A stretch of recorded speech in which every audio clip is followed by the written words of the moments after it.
Good morning and welcome to United Airlines Holdings earnings conference call for the third quarter of 2025. My name is Regina, and I will be your conference facilitator today.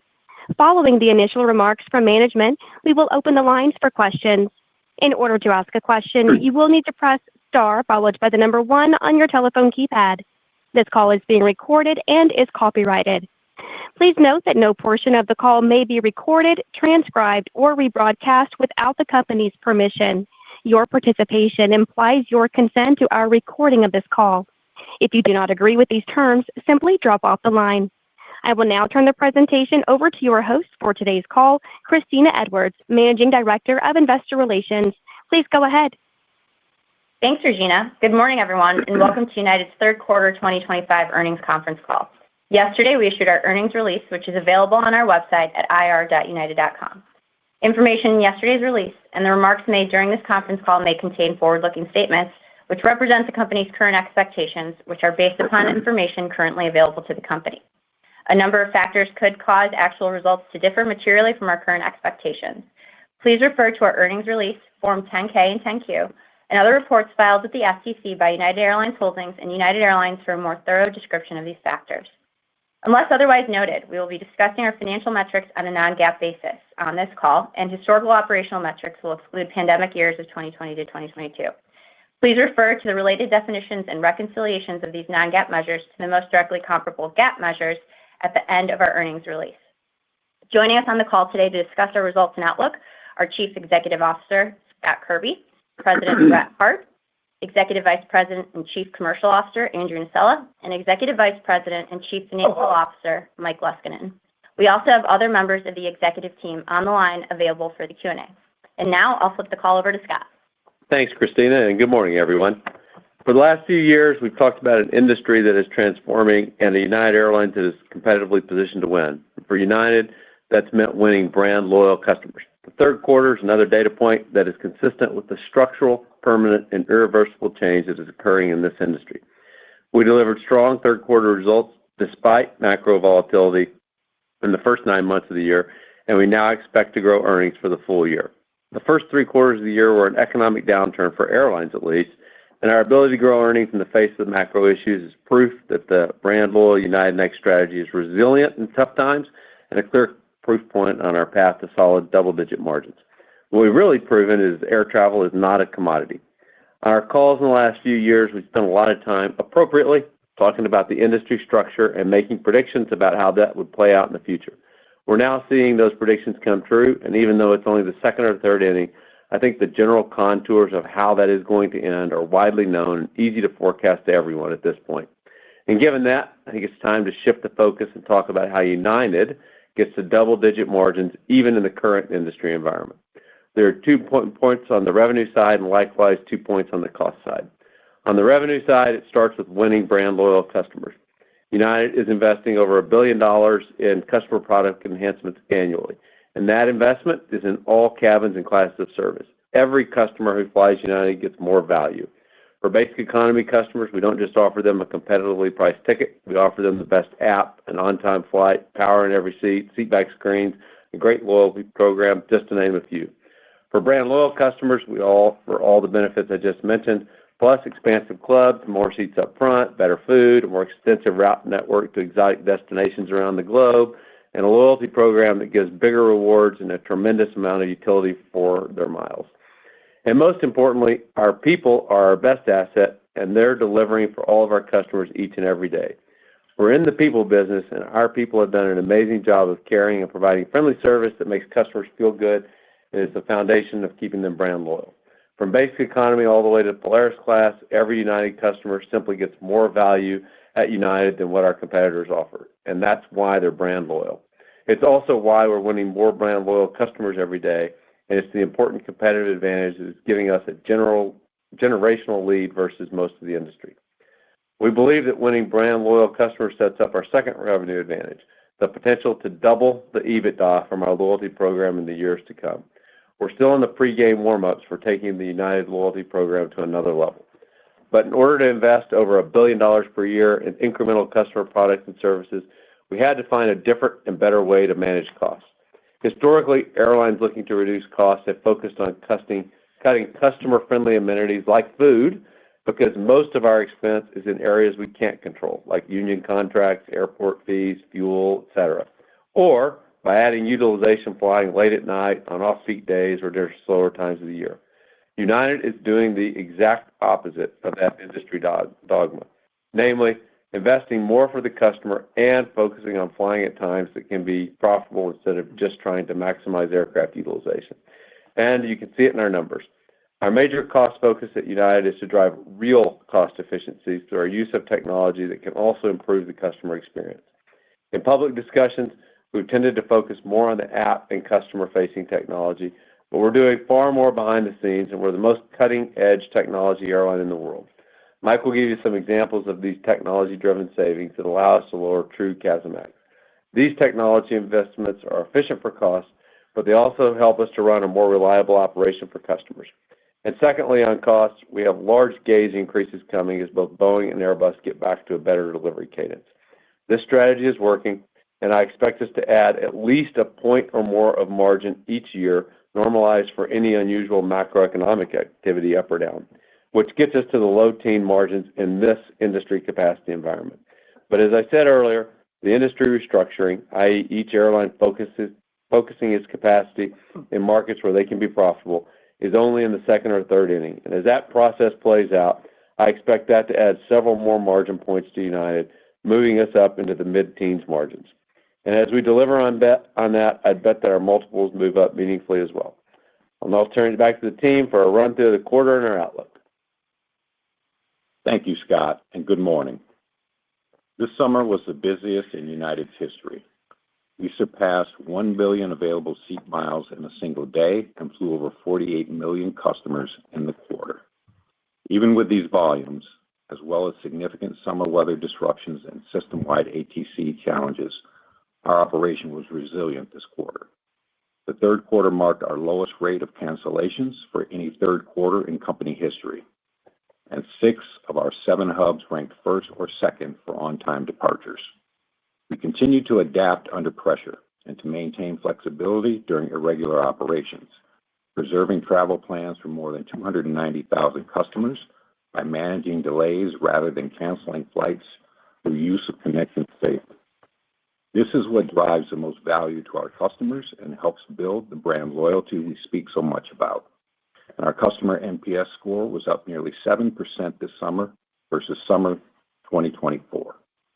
This performance is a testament to the dedication of our United team. So thank you to each of you. At United, we remain focused on innovation and providing our teams with the most advanced tools in the industry to help them deliver their best every day.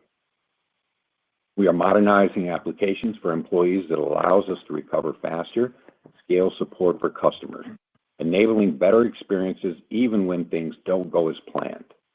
We also continue to invest in our industry-leading digital customer experience with a new dedicated section in our mobile app focused on making tight connections smoother and more predictable for customers through real-time, personalized tools and communication, driving further improvements in our customer experience and NPS scores. As we continue to take aircraft deliveries, we will also be growing our team. In 2026, we expect to hire over 2,000 pilots and over 3,200 new flight attendants. We are all proud of the fact that we continue to be a destination for great talent with over 27,000 applicants in just a few days for the most recent flight attendant posting. Regarding the negotiations with the AFA, we met with the mediator in mid-September, and our negotiation is scheduled for the end of October. We remain focused on getting our flight attendants, the best in the industry-leading contract they deserve. I want to thank Secretary Duffy, Administrator Bedford, and the administration for their support and leadership on the improvements at Newark.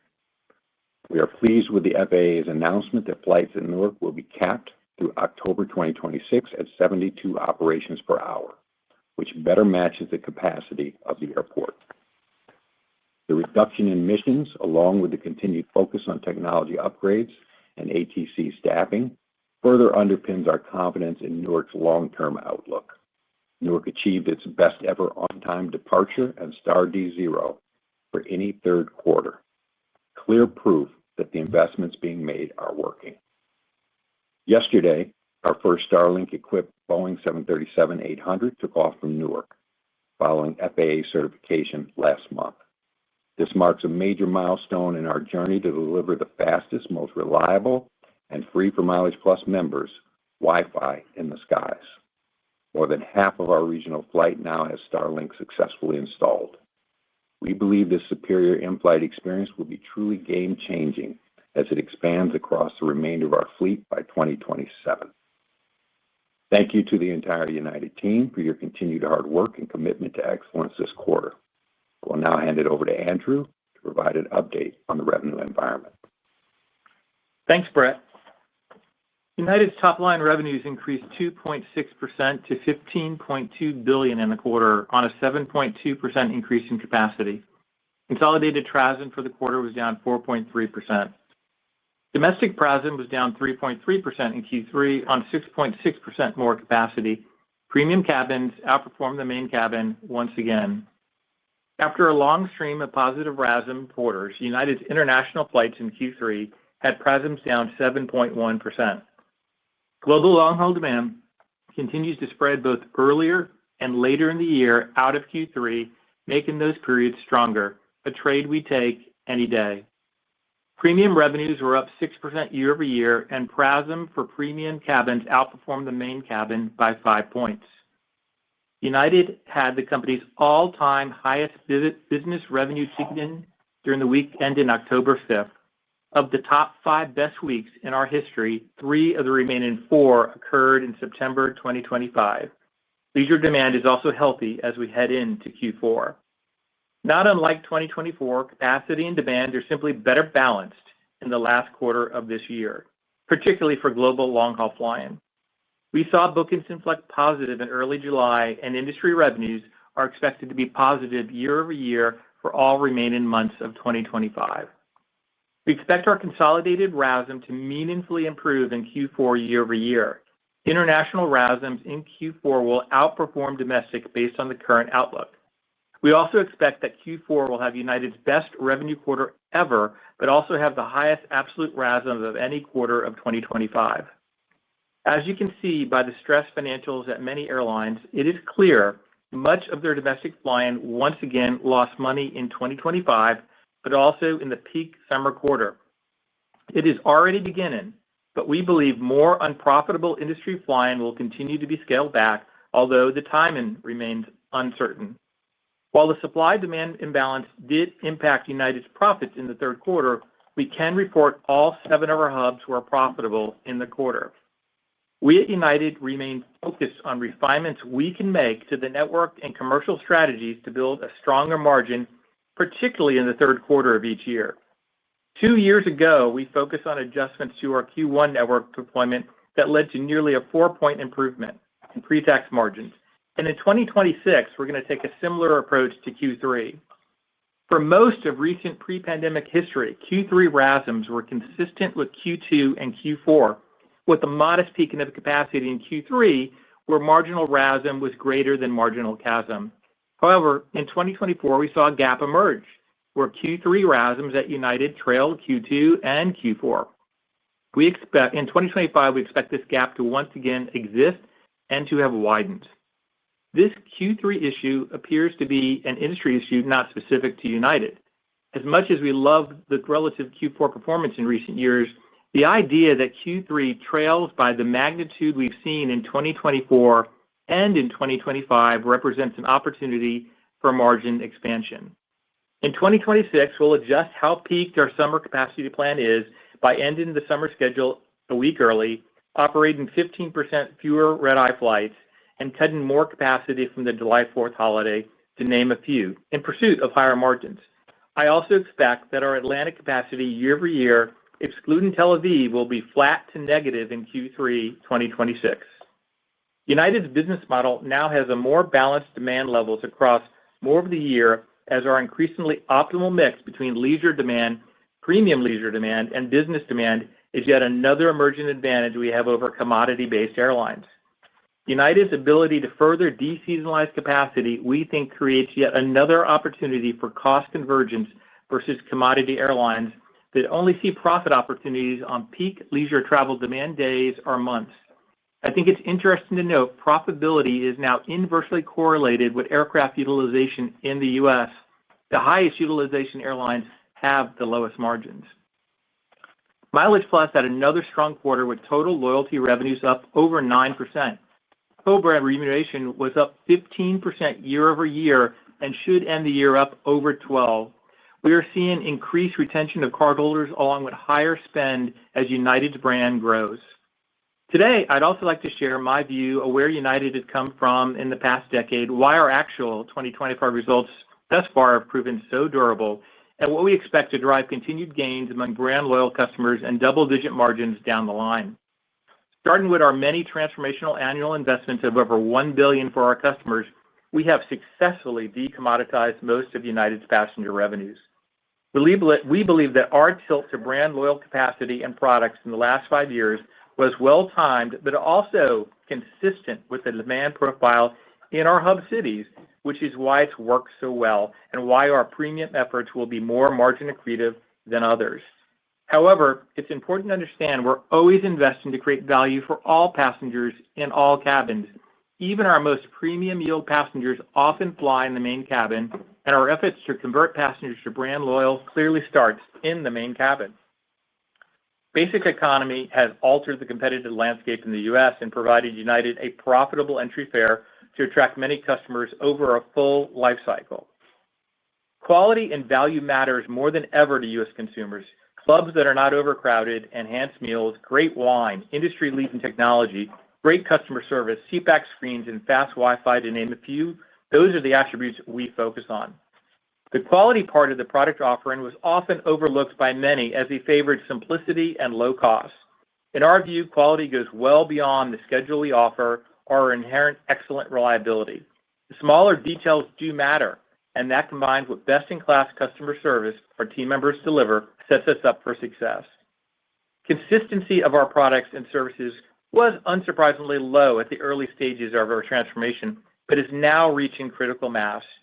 United now operates 765 jets with more than 146,000 seatback screens. These screens are one way of defining a premium airline in the U.S. Our signature interior conversion is now at 64% and an investment of over $1.6 billion. At United, we've proven our ability to increase our relative RASM with the best results while at the same time increasing domestic gauge by almost 20% since 2019. We said a decade ago that not all capacity was created equal, and our results have proven that business case. The statement is only true for brand loyal airlines. Domestic gauge is expected to once again accelerate in 2027 as our 200-seat A321 fleet reaches critical mass after years of delay, helping drive better customer experience, but also creating cost convergence with others. This gauge increase is a proven formula for margin growth and accelerates as we retire smaller, lower margin A319 and A320 aircraft from our fleet by 2030. United's hubs can support this higher gauge and allows us to accept more basic economy passengers at a profit. Our transformation is making the world a smaller place for United and allowing us to add unique flying to places including, but not limited to, Greenland and Mongolia. A large thanks to the 100,000+ United team members who together have built this durable generational lead. I'm going to turn it over to Mike to talk about our financial results. Mike? Thanks, Andrew. We delivered a strong third quarter. Customers are speaking with their wallets and are increasingly choosing to fly United because of our strong operational performance and the significant investments we made and continue to make in the airline. Starlink is another example of how we're differentiating our customer experience for the better. This quarter, I'm particularly proud of our team for our disciplined cost management. I expect that our negative 0.9% CASM-ex performance will be industry-leading. As Scott mentioned, we've made strategic investments in our product that drive higher costs, but we are helping offset those by running the core airline more efficiently. And those investments are increasingly differentiating United Airlines, creating brand loyal customers, decommoditizing United, and driving solid margins and returns on capital. We've been investing over $1 billion annually over the last few years into improving our aircraft, our clubs, our food, and our Wi-Fi, and we expect to spend another $1 billion next year. We increased the amount we spend on food by 25% this year. We're investing $1 billion on our rollout of Starlink Wi-Fi so that our customers have the best-in-class connectivity. Our investments in clubs doubled in 2025 and is expected to more than double in 2026 as demand for this product continues to grow. These are just a few examples, but it's important to note that we're doing this all while delivering industry-leading cost performance. Being able to invest in our customer experience is possible because we're simultaneously driving efficiency in the core operation. That produces meaningful and permanent savings. Some examples include modernizing all of our maintenance technology so that it can be used on iPads, allowing our technicians quicker access to United's resources. For example, before introducing iPads throughout their shift, our technicians would walk to and from our hangars and aircraft, checking the aircraft's paper logbook, printing manuals from the legacy mainframe systems at the hangar, and ordering parts from their terminal at the hangar to ultimately fix the aircraft. Today, iPads give technicians the ability to instantaneously access troubleshooting manuals and to order parts all while at the aircraft, turning airplanes faster and improving the efficiency of our workforce. Additionally, significant investments in people, process, and technology have been made to improve our recovery from IROPS events, which enables us to restart the airline following an event much quicker than we have in the past. One particular tool already in use is our Orca tool, which optimizes aircraft routing, crew pairings, and customer connections so that our targeted delays or cancels prioritize our customers and the optimal plan for guiding the airline through significant events. Our operational leadership and frontline employees are performing the best in our history. This has led to United leading the industry in the quickest recovery following significant events, and you can see the direct impact of that comparing our third quarter costs to others in the industry. We're not just looking to make our operation more efficient. We're making process changes and using AI to make the work of our headquarters management team more efficient too. In fact, our management headcount is 4% lower than last year. As this efficiency work continues, we're planning to shrink another 4% in 2026. This is a new culture at United Airlines, and as such, I'm going to give a long-term framework on how we're thinking about CASM-ex. General inflation in this industry is running about 3 to 4% annually, and we expect that to continue, inclusive of labor. At United, our gauge growth should provide about a 1-point annual tailwind through the end of the decade. We're also committed to driving efficiency into the core business of another 1 point per year. So together, our core CASM-ex growth should run up at 1 to 2% annually if we did nothing else. But as we've been highlighting, United is transforming because of our investments we have made into improving the customer experience and decommoditizing air travel. You should expect that to continue. And on average, we expect that to add about 1 point of CASM-ex pressure per year that is more than offset by revenue generation. Altogether, our CASM-ex run rate should run up around 2 to 3% annually. Now turning to the quarter. We delivered third quarter earnings per share of $2.78, above the top end of our guidance range of $2.25 to $2.75, and ahead of Wall Street expectations of $2.68. Our pre-tax margin was 8% and would have been a point higher absent the disruptions earlier this year at Newark. We had industry-leading operational performance that underpinned strong unit cost performance. Our third quarter CASM-ex was down 0.9%. Our costs in the quarter did benefit by approximately 1 point of expense moving to the fourth quarter, primarily driven by maintenance, and approximately 1 point from the timing of certain labor contracts. Looking to the fourth quarter, the momentum in the revenue environment Andrew described continues, and we expect fourth quarter EPS to be $3 to $3.50. That brings our full-year EPS towards the better half of our full-year 2025 guidance range of $9 to $11, and should position us to be the only airline to grow earnings this year. This demonstrates that winning brand loyal customer drives resilience in the business, and when the economy rallies, provides upside. As I mentioned last quarter, the industry now has 2 brand loyal, structurally profitable, and revenue diverse airlines, which together will represent about 100% of industry profits in 2025. We continue to target double-digit pre-tax margins in the long term. Turning to the balance sheet, we continue to march towards our goal of an investment-grade balance sheet. During the quarter and earlier this month, we bought back 3 787 aircraft off of expensive COVID air leases that carried implied interest rates in the high single digits. This accelerated our deleveraging efforts while further optimizing our cost of capital. We've eliminated all expensive financing from the balance sheet and have no fixed coupons over 6%, an average floating margin of 1.9%, and an average cost of debt of less than 5%. These actions are being noticed by the rating agencies. We are upgraded by S&P to BB+ from BB on August 12th, the highest they have rated us in over 2 decades. This change gives recognition to the fact that our business plan is working as our earnings grow and become more resilient and continue our migration towards investment-grade credit ratings. Free cash flow generation also remains a key focus, and we expect to generate over $3 billion in free cash flow this year. I've talked about free cash flow conversion around 50%, and this year we're trending well above that due to the timing of aircraft deliveries. As aircraft deliveries accelerate and CapEx rises, we expect to remain in the 50% range. And as we exit the decade, we expect the conversion to accelerate closer to around 75%.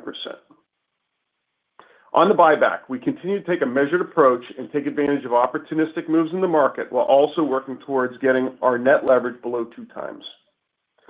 To wrap it up, I want to thank the team for the continued execution. Our ability to manage through what has been an earnings recession for the airline industry has been remarkable. And while I still think there is upside to our absolute margin, and that matters the most, our relative margin is outstanding. My confidence in the financial future continues to grow as we exit the year. United Airlines and the industry continue to transform into a customer-centric, brand-loyal business. United Airlines will continue to provide more value to our customers, to our employees, and to our shareholders. Now back to Christina to start Q&A. Thanks, Mike. We will now take questions from the analyst community. We want to get to as many of you as possible, so please limit yourself to one question and, if absolutely needed, one follow-up question. Regina, please describe the procedure to ask a question. Thank you. The question and answer session will be conducted electronically. If you would like to ask a question, please press star, then 1 on your telephone keypad. Please hold for a moment while we assemble our queue. The first question comes from the line of Catherine O'Brien with Goldman Sachs. Please go ahead. Good morning, everyone. Thanks for the time. Maybe first, a follow-up to Scott's margin commentary to kick off the call. We've seen domestic main cabin seats come out of the market this year, although there has been backfill. You noted that system margins would go up a couple of points if the industry rationalized more. But what's your view on what would happen to main cabin margins if there was a step function change in main cabin supply? Would that narrow or even close the gap between main cabin and premium cabin margins, or there's just always going to be a gap given the demand profile of price-sensitive versus more premium customers? Thanks. So thanks, Catherine. That's an interesting and I think insightful question. But to answer it, I'm going to give you some of the I think you got to take a step back and give some of the history and evolution of the industry. And for most of my career, essentially everyone associated with the airline industry, airline executives, including myself for the first decade, but Wall Street analysts and investors have thought of the airline industry as a commodity. Not just price, but that schedule. Schedule drove everything. And that's how most of us thought of the industry. And by the way, it's why people in Wall Street, write notes that essentially every seat is created equal and do competitive capacity analysis, where implicitly the assumption is every seat is created equal. I also think, by the way, it's the reason we trade at such low multiples, because that's what happens in commodity industries.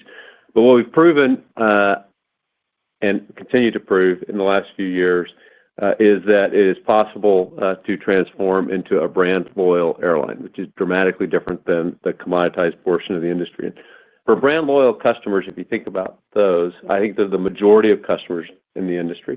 They're not all, but they're the majority of the customers in the industry. And for them, schedule is still the number one factor. That's kind of how we got to thinking of this as a commoditized industry.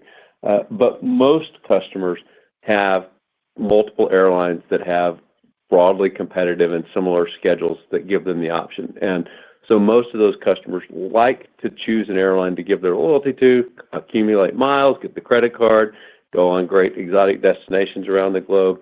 And winning those customers is the winning formula. You have to win them. You have to give them great value. But winning those customers is the winning formula. And for those customers, it starts with the schedule, but that's just the starting point. And from there, it's the product, it's the technology, it's the service, it's how our people treat all of them that allow us to win those customers. And we look at the data from the last 5 years, like in each of our hubs, we've won significant market share of customers that live in those cities. And it's those brand loyal customers that we have won. And that's something that we've been working on for almost a decade now. Billions of dollars of investments to get there, a focused strategy that has been consistent over time.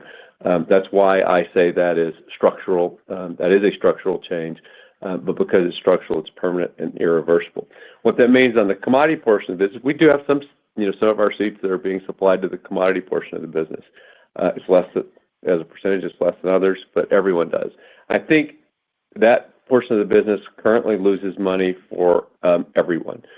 For the ultra low cost carriers, they're 100% commoditized, and you can see how much it loses, but it really loses money across the board. Brand loyal is higher margin, but commodity loses money. That supply is adjusting in the commodity portion of the business. I think it is going to continue. It's just started. The tip of the spear is the airlines that are 100%, but it's not going to stop there. And I think within a couple of years, the supply and demand will be balanced for the commodity portion of the business, and it'll be profitable for everyone. I think it'll be low margin, as all commodity businesses are, but it will be profitable. But the great news for us is that the majority of our revenue is going to come from the brand loyal customers.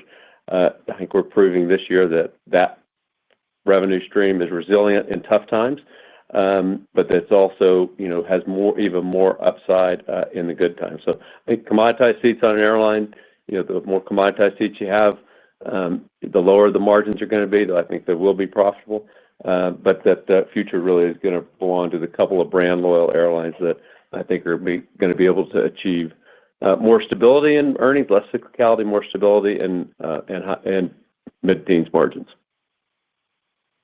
Thanks so much for all that color, Scott. Really appreciate it. Maybe if I can squeeze in a quick follow-up for Mike on costs.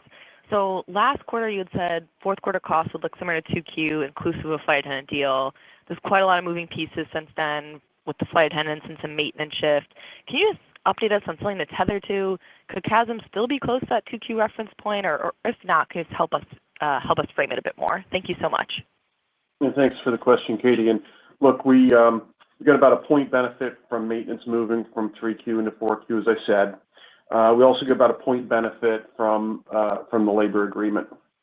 Underlying that, we also got a further third point of goodness that I think is indicative of what you're going to see in the future from us of underlying core efficiency.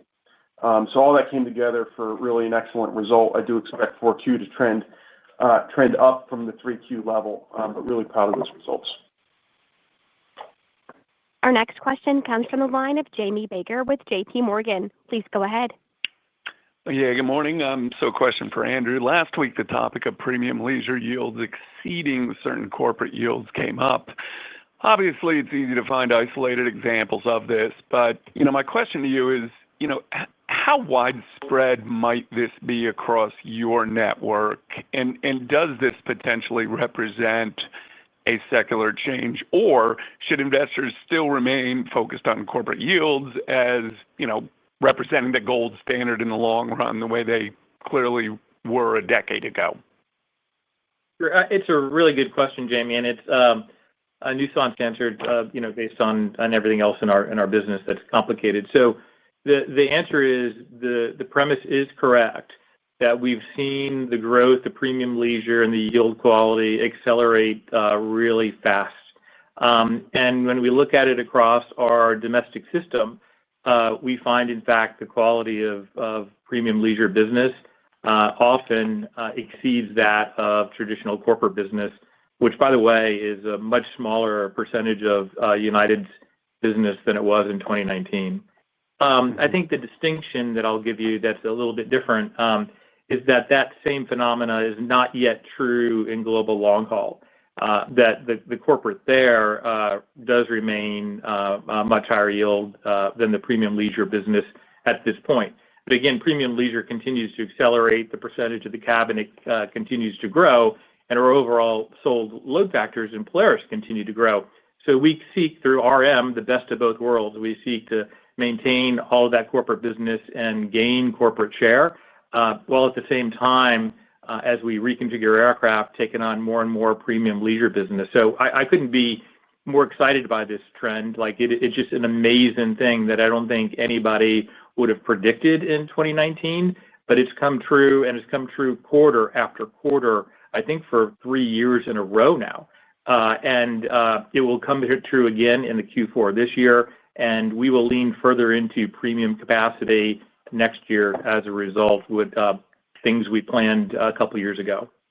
And somewhat related to that, Andrew, the relationship between revenue and nominal GDP got a lot of airplay during the recovery, from COVID. It's not really a talking point anymore, but, the bull case at one time was that enough structural change had taken place that we would see the industry exceed, the pre-COVID long-term relationship. And certainly based on the A4A data, that hasn't happened yet. Maybe you crunch the numbers differently, but is this topic merely a blast from the past or something that we should continue thinking about? Do you think about it? Put it that way. Thanks. I don't think about it that way anymore, and I don't think about it that way in a large part.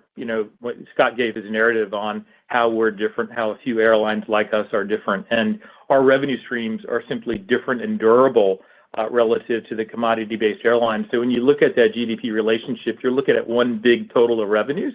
And it doesn't distinguish the high-quality airlines and the high-quality seats from the low-quality seats. And that's the thing that I think has been lost in the formula that we all used to rely upon. So, no, we do not rely upon that formula as we used to. Our next question comes from the line of Andrew Didora with Bank of America. Please go ahead. Hey, good morning, everyone. Thanks for taking the questions. This first question for Andrew. I guess I noticed the air traffic liability fell only 3% sequentially. If I look back historically, it's been closer to down 10 2Q to 3Q. So I think this clearly supports some of the bullish commentary that you've had on the call. I guess my question, how should we read into this decline in the ATL? Does this speak to just the strong pricing that you're seeing, or does it say something just in terms of how you are booked today for the rest of the year in terms of volumes than maybe you typically are at this point in time? Those facts are correct in terms of the ATL. It's the momentum in the business. It is clearly a lot of good bookings that we've taken over the last few months reflecting our outlook for Q4, which, we're really proud of the outlook for Q4 and how it is inflected nicely from Q3. We're also booked a little bit ahead as we go into Q4. That reflects that. But overall, we've seen a really good environment. I said in my prepared remarks what we saw from business traffic at United, our bookings over the last few weeks, which have been really amazing. So looking forward to positive, news for Q4 and a great 2026. Got it. And then, maybe just as a follow-up, I kind of wanted to ask you on the Latin America results in the quarter. Your calls are very focused on margins. So just curious, why did you grow so much in Latin America in 3Q when it seems like the RASM performance certainly didn't warrant it? Just curious your thoughts there and how maybe you can fix that going forward. Thank you. Yeah, I think that's a very fair question. Look, results for Latin, we're disappointed. As we look towards Q4, I think Latin will have our largest sequential improvement, but that's not an easy. It is an easy comp, I guess, at the end of the day. So look, I expect elevated year-over-year capacity in the region to exist for approximately another 2 quarters by United and the industry. While competitive capacity tailwinds are favorable across most of our network in the coming quarters, that isn't true in Latin America, and that's very focused on Mexico and Central America. As we see in our domestic flying, we believe most of the new competitive flying in the region to the United States is unprofitable and transitory. We have a good position in Houston, and we intend to hold our ground. Non-core, non-Houston flying by United that underperformed will be removed. And I'll also say Deep South flying is setting up for a nice peak season, driving improvements. But, core United capacity to and from Houston to Mexico and Central America will continue as planned, and we remain very focused on the long term when it comes to our Houston hub and our Latin American franchise. Our next question comes from the line of Sheila Kahyaoglu with Jefferies. Please go ahead. Good morning, guys, and thank you. Maybe two questions. The first one short term. Can we talk about the sequential unit revenue trajectory for Q4? Just the moving pieces of domestic versus international. It's just somewhat interesting that international is going to outperform given where schedules are shaping up. Can you just give us a little bit of data on the booking curve and how the holidays are looking? Sure. Look, it's Andrew. Q4 is setting up nicely, as I've indicated, and I think as you all can figure out, if you look at our guidance, we're seeing really significant sequential gains in our RASMs. What I'll start off with is, Newark clearly had a substantial negative impact on Q3 of a little more than a point. And while we're always yield focused as a premium branded loyal airline, we did temporarily use lower prices across all products to regain share following that event, and that continued for most of Q3. Newark share did rebound, first with lower yield in local leisure passengers, and then with higher yield leisure and corporate business following the improvement throughout the quarter. And while the impact of bookings is largely dissipated, we did build a small deficit of Q3 bookings traveling into Q4, which is in our guide, by the way. The remainder, of our Q3 gap relates to the timing of events in 2024, including the Paris Olympics and CrowdStrike. And I think that's pretty simple math that others in the industry have explained. So I'm really excited about, the inflection. I think all three international entities are going to see really good sequential improvement. By the way, I think Atlantic, even with elevated capacity, will absolutely be positive in Q4 year over year. And probably the same is true for our Pacific entity. And so we did see this one-time, gap in Q3 based on how we shaped capacity. And as I said earlier in my prepared remarks, we're going to alter our schedule for 2026 to account for that. And then in the end, across the entire globe, Hawaii has definitely been a strong spot for us. But I'd say the rest of the globe is all performing at the same rate, which is a rate we're pretty happy with when we look, again, at the sequential improvement. Great. And maybe a longer-term question, Scott, maybe for you, if you'd like. You mentioned the 100 basis points of margin improvement per year. How do you think about that as CASM-ex rises 2 to 3% per year? It implies margin expansion is assuming RASM up low to mid-single digits per year. So how do you think about the drivers of that and obviously a significant divergence from history? Yeah, it does. The math means that RASM has to outperform CASM. I do expect that to happen. I mean, you look at next year, it's easy comps, to start with. But, we just continue to have a lot of traction with brand loyal customers. And you look deeper into the data where we won market share in each of our hubs and, how that is reacted, how that is flowing through the margins. Feel pretty confident that we ought to be able to get at least a point of margin per year. And I think if you kind of look at this year, there's been an unprecedented amount of stuff that has happened this year, kind of across the whole industry at a macro level, and also to us specifically in Newark. And the fact that we're going to grow earnings this year, I think, is quite remarkable. I use the word resilient, but it's also a demonstration that our strategy, if you strip all that out, we grew by more than a margin. We would have grown by more than a full point of margin this year. And so we feel really confident. You dig into the data on, brand loyal customers and what's happening in each of our hubs, that's going to be a tailwind. And I also briefly mentioned it in my opening remarks, but we have some really big ideas on the loyalty program, which we're not going to tell you today for anyone else asking. But I think we're going to double the EBITDA, by the end of the decade in that program, which is going to add more. I think we're just beginning to realize the full potential of the loyalty program, and there's a lot of runway there. Sheila, I can't help but pile on. When I talked about the CASM-ex buildup, I talked about 1 to 2% of CASM-ex related to inflation after we have the opportunity to drive engage. And then we're adding a point as we create more segmentation, more premium product. We're adding that point very consciously because it's driving consumer preference. It's driving consumers to upgrade their cabin. It's driving consumers to buy what is a premium product. And so that's profit accretive. If it wasn't profit accretive, we wouldn't spend it. And then I'll just pile on since we're all talking. For next year, our premium capacity will be up 2 to 3 points more than our total capacity. I'm not going to give you guidance for next year, but we've pre-programmed this long ago to take advantage of these premium trends. And we know that we need to change our commercial strategies, our configurations, and our products in order to achieve those RASM gains. And the good news is we've pre-planned it, and it's going to happen. Our next question will come from the line of Duane Pfennigwerth with Evercore ISI. Please go ahead.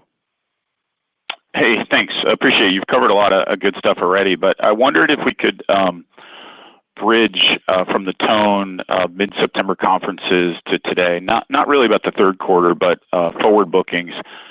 I assume you have a good head start on 4Q bookings and advanced yields year over year.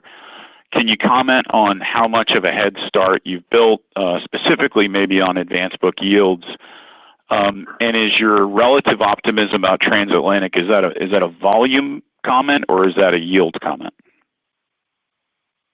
Look, definitely over the next 2 months, we've booked ourselves ahead versus last year. So we go into the quarter booked a couple points ahead, which was intentional on our part. We did use a little bit of yield to make that happen again, but that was intentional based on what we did last year and how we managed the capacity, and so we're happy with that. On the Atlantic, there's a Tel Aviv story, which is different than the rest, but Atlantic, again, we've learned a lot about Q3 seasonality and where capacity should be placed, and we are going to be a lot more prudent with July and August in particular next year and push capacity out into the other quarters. And so as we look at Atlantic, and you can see the numbers, we're growing pretty swiftly in Q4, sorry, and I've told you already that we expect we will be positive RASM across the Atlantic. So we've properly placed our capacity. We're aware of the demand trends, and we're very happy with what it looks like. And the last thing I'll add is, in particular for us, the propensity or the share of revenue in premium cabins is the lowest in Q3 and the highest in Q4, which favors United Airlines, given our business-centric airline and how we do well. And so we're heading into, amazingly, which is a point of strength, Q4 across the Atlantic, which, again, I don't think if we went back to 2017, 18, or 19, I would be able to say that. And I'm really excited about that. I think that opens up all kinds of possibilities for the airline on how we manage our capacity. And it's off to a great start. We're early in the quarter, but it's off to a great start. Thank you, Andrew. And just quickly on costs, Mike, can you talk more specifically about the maintenance expense that shifted here? The muscle memory is such that there always seems to be something that's going to come back, and then it never does. So I think you've been, good and conservative there. Is there an accrual for flight attendants specifically baked into the 4Q guide? And should we think about 2026 as one of your framework 2 to 3 years? Thank you. Yeah, thanks, Duane. I think there are 3 questions in there. Let me try to address them in order. 2020, the quarter, the 1% movement was primarily engines. This happens with some frequency where an engine event that we had been expecting pushes from 3Q to 4Q or 2Q to 3Q. That happens. And then, yes, sometimes what happens is that a separate engine event pushes from 4Q into 1Q, and therefore you don't see the catch-up. I do think you'll see the catch-up of that point in 4Q of this year. So that was the point. Regarding flight attendants, look, we've got the best flight attendants in the business. They deserve an industry-leading contract. We're going to give them an industry-leading contract. We're hoping to get back to the negotiation table here in late October, and very optimistic we will have a ratified deal in 2026, early 2026, to get them that industry-leading pay. But we're not going to accrue for expenses in a quarter when we don't expect a ratification in that quarter. And then your final question around 2026, I think that 2 to 3% is the right expectation for CASM-ex as you look over a multi-year time frame. We do have a bill to pay on the labor front. I've been saying for some time that bill is 2 to 3 points when all of those labor agreements ratify. And so we will have some added expense relative to that in 2026. Our next question comes from the line of Connor Cunningham with Melius Research. Please go ahead. Hi, everyone. Thank you. Scott, I know you asked us not to ask about the doubling of the loyalty EBITDA, but it's a pretty big carrot, so I have to ask. Maybe you could talk about, you redid the deal on your credit card with Chase right before the pandemic. I think that we're getting up to the time where we start to renegotiate a new one. So maybe you could talk about what is the driver behind doubling in terms of a new rate and versus what you're going to do behind the scenes to make the loyalty program more valuable. Thank you. So look, I'll start. Look, we couldn't be more excited about the opportunity. There's a lot going on in the space, and I'm not going to divulge the details of our Chase contract in terms of its term. That remains confidential, but the term doesn't go forever, just like every contract we enter into. I think the broader point is when we think about the frequent flyer program, United is a true loyalty program, and loyalty is different than a reward program. And it's important that we manage our program in that vein. And there are a bunch of things we can do to take advantage of our unique status. And we think there's only in the United States 2 to 4 loyalty programs. Everything else we talk about is a reward program. And so we're not going to announce it today, but we're going to be working very hard to make sure that consumers fully understand the distinction between our program and the alternatives and the rewards and the value that can be achieved at United in a way that I don't think has been done in the past. So I think that's enough of a hint for now and more to come. But, as Scott said, we're very excited about this, and we'll see where we get. Okay. We'll look forward to that. Maybe sticking with the whole hub stuff and capacity in general. Scott, I think you did an interview not too long ago. You talked about how United only fights battle from the high ground. When you guys first came there to take over United and reshape it, you talked a fair bit about the mid-con hub strategy. I was hoping you could just mark where we are in terms of that rebuild. It just seems like there's, the industry's in flux right now. There's an opportunity to kind of start to potentially think about focus cities and whatnot. Can you just talk about the opportunity beyond the 7 hubs in general? Thank you. Sure. Well, I'll start off with, and I'm sure Scott can add some of his wisdom to the conversation. But we haven't completed the United Next assignment that we set out to do. We should complete that either probably in late 2026 or maybe early 2027. And that goal is to reach a certain level of connectivity, critical mass, and gauge that allows us to achieve much higher domestic margins than we have traditionally achieved in our domestic hubs. As I've said many times, and I'll say again today, international margins lead the way at United. And while I expect that to be true over the long run, I do expect the gap to be able to shrink dramatically based on what we plan for the hubs. And in particular, this gauge calculation, we still remain undergauged. That gauge is going to change our cost convergence calculation even further, allow us to capture more share at the high end and more share at the low end, all profitably. But we still have, roughly 1 to 2 more years to go. We'll figure out the exact endpoint. But after that endpoint, we will take a broader look beyond our hubs at what makes sense. But, we're very careful to make sure that whatever flying we add is margin accretive. And that'll be a test beyond our hubs. But for right now, still very focused on our hubs. Our next question comes from the line of Scott Group with Wolfe Research. Please go ahead. Hey, thanks. Good morning. I've got 2 quick ones. I'll just lump them into one. The loyalty EBITDA doubling, just a rough starting point, what percentage of the EBITDA is it today? I just want to get a sense of the base. And then, Mike, just your point about 2 to 3 point bill from labor, is that all 2 to 3 points incremental that comes next year? Have you realized some of that from some of the other labor deals? I just want to is flight attendant an incremental 2 to 3 points? I guess that's what I'm trying to figure out. Let me take the expense question, Scott. This is not the time where we would give 2026 guidance, and nor do we give CASM and TRASM guidance anymore. But what I will tell you is, with the underlying inflation, with the labor headwinds we expect, we feel very confident about margin expansion and growth in earnings in 2026. For more detail on that, you're going to have to wait for the Q4 call. I'll give loyalty to Andrew. Thank you, Mike. We can answer. Andrew just answered a very similar question right before this, Scott, and you'll have to wait and see for an investor day when we provide a clear breakdown of the contribution of this business. But it's obviously a very meaningful portion of our earnings.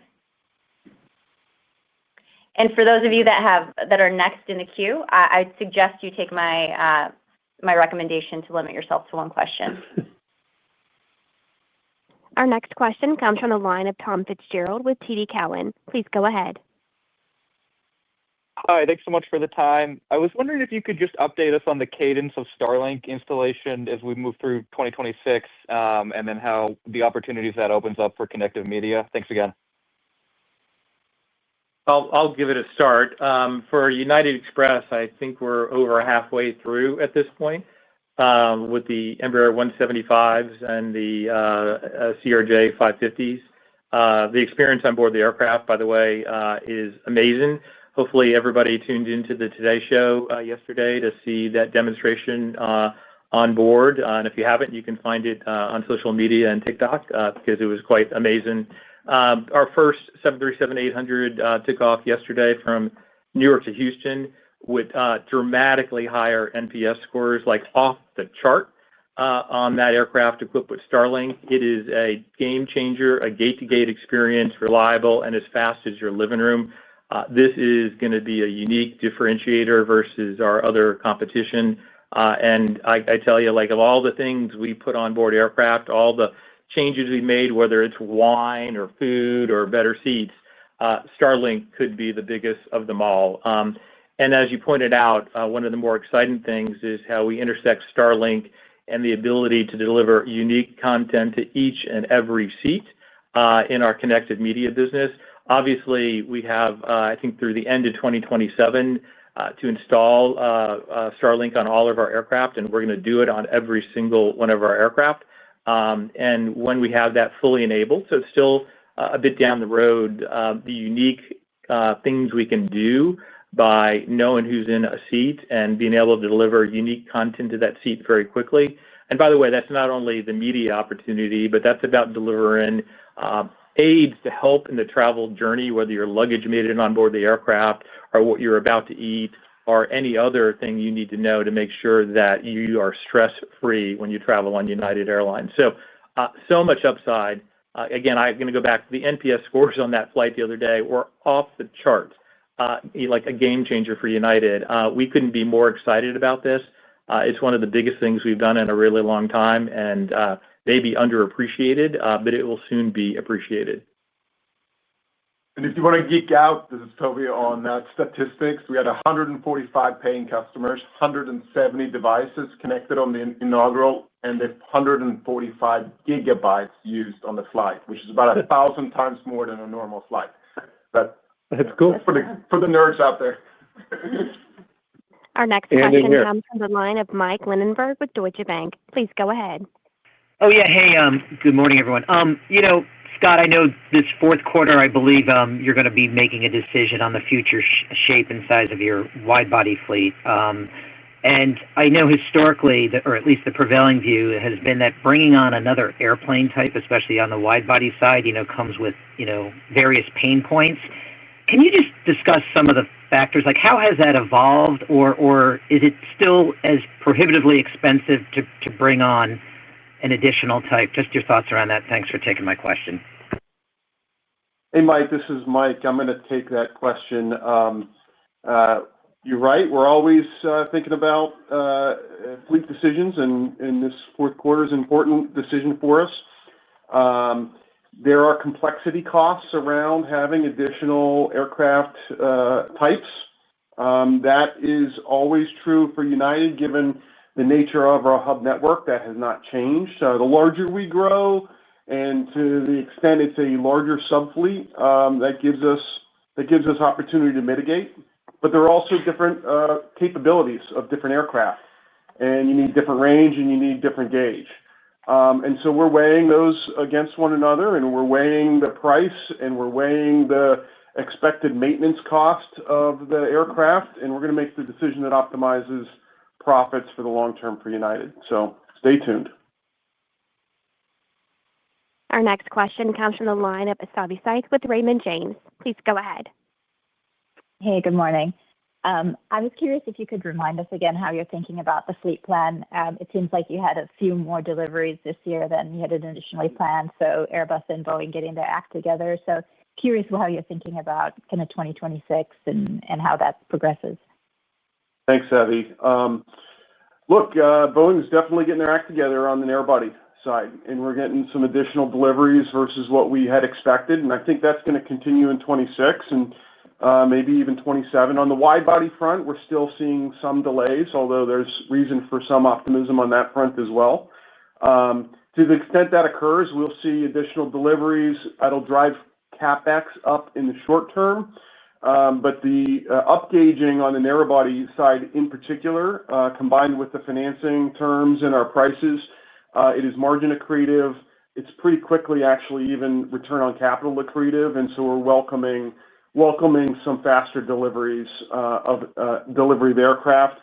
And as I talk about free cash conversion, we run a whole multitude of scenarios, and I feel very good about expanding free cash conversion even with some growing CapEx. Our next question will come from the line of Ravi Shanker with Morgan Stanley. Please go ahead. Good nice morning, everyone. Apologies if I missed this, but I think there hasn't been much talk of the government shutdown so far. If you can just help quantify what you're seeing out there, what are some of the puts and takes in terms of the range of outcomes and whether that is your act of God built into your guidance for the quarter. Thank you. Okay, I'll try. First, the controllers, despite a lot of the press, the controllers are professionals. The vast majority of the controller workforce is showing up to business. We also have more communication and coordination at all levels with the FAA than I ever have seen in my entire career. And the sum of those two means that the system is actually running well. We have our lowest cancellation rate in a decade for October, second best on-time performance. From a bookings perspective, the first couple of weeks, there hasn't really been a measurable impact in the first couple of weeks of October. Though I think the longer this drags on, obviously the risk will grow on both of those points. So I hope our politicians will figure out how to get in a room, compromise, and get something done. Robbie, to your question of an act of God, I think we calibrated the range of earnings per share for Q4 with government shutdown in mind. It's one act of God, not two acts of God, but we've got reasonable room there for continued government shutdown, but it's not infinite. Our next question comes from the line of Brandon Oglenski with Barclays. Please go ahead. Hey, good morning, everyone. And I think I'm going to ask like a nerdy and geeky question of Andrew here. But speaking of brand loyal airlines versus commoditized low-cost carriers, I think from our perception, the booking window might actually be shorter at the lower end of the market, especially for like a Spirit right now. So I guess, can you talk to, we're going to see another big chunk of capacity come out of the low end of the market here. That's disclosed by them in their reorganization plan. How's that going to impact dynamics competitively, especially as we go through the fourth quarter here? I don't mean to make this a near-term question, but I guess any insights you can provide would be helpful. Sure, I'll give it a try. Clearly, future schedules have been recently loaded that are materially different than past schedules, and unprofitable capacity is leaving the system. Certain airlines definitely have a very close-in booking curve based on, pricing and how they price relative to others, I suppose, is the macro level thing I would say. And their booking curves are different than United's booking curve because we have a full range of customers and products and flying all over the world. What it means for the future, look, as more and more unprofitable capacity comes out, we'll continue to adjust. I'll tell you, basic economy is an entry point. There's always going to be ultra low-cost carriers in the marketplace. They may have different names over time, and we will always be competitive with them.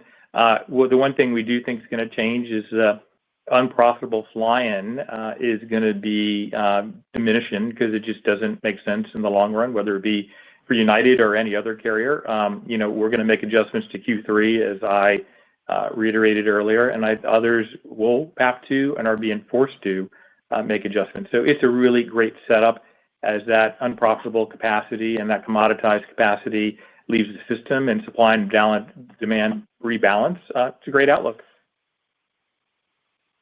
We will now switch to the media portion of the call. If you'd like to ask a question, please press star then one on your telephone keypad. Please limit yourself to one question. Please hold for a moment while we assemble our queue.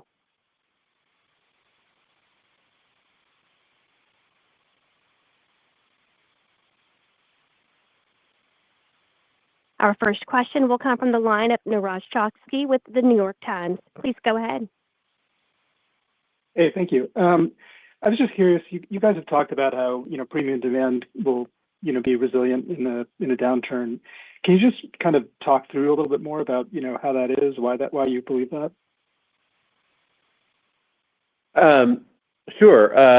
Actually, I call it brand loyal demand instead of premium demand to start with, because many of our brand loyal customers are flying in economy. They sometimes fly up front as well, but they often are flying in economy, and that demand has been resilient. I think is resilient. There are people that in many cases do have the incomes to continue traveling. Travel is high on the list of what people want to do, and most of those people do. Many of them are business travelers that are flying for business, and because you have higher share there, that's what really makes that resilient. If demand kind of bleeds off on the lower end when there's economic stress, there's more seats available on United Airlines for those brand loyal customers. And so it makes it resilient. You can see that in our results this year, I think. Our next question comes from the line of Rajesh Singh with Reuters. Please go ahead. Hi, thanks for taking my question. Scott, I have a question on Russian overflights.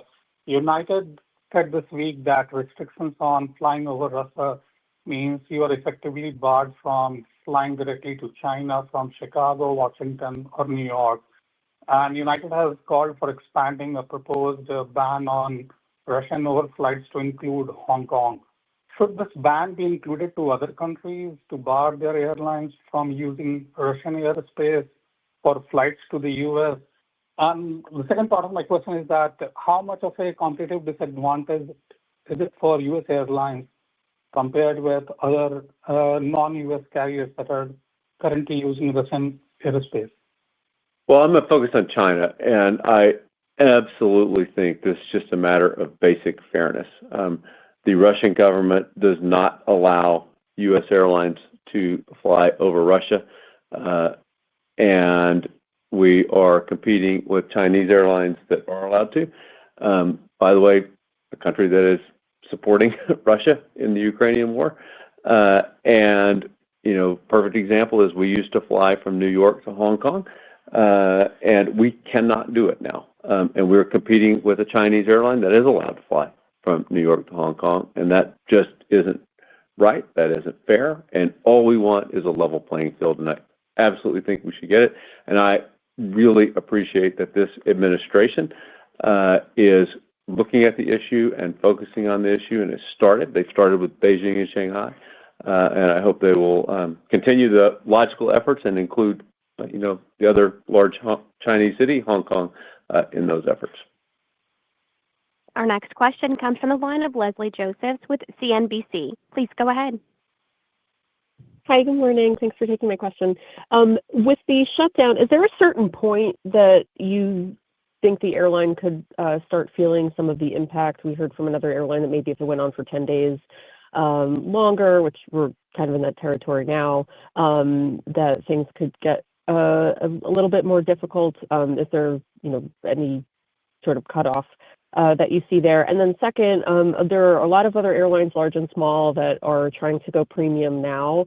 How successful do you think that can be, and how long do you think it takes to, I guess, to go upscale in certain products? So on the first question, the answer is we don't know. It's a little unprecedented, or at least it doesn't happen often, so you don't really know. So I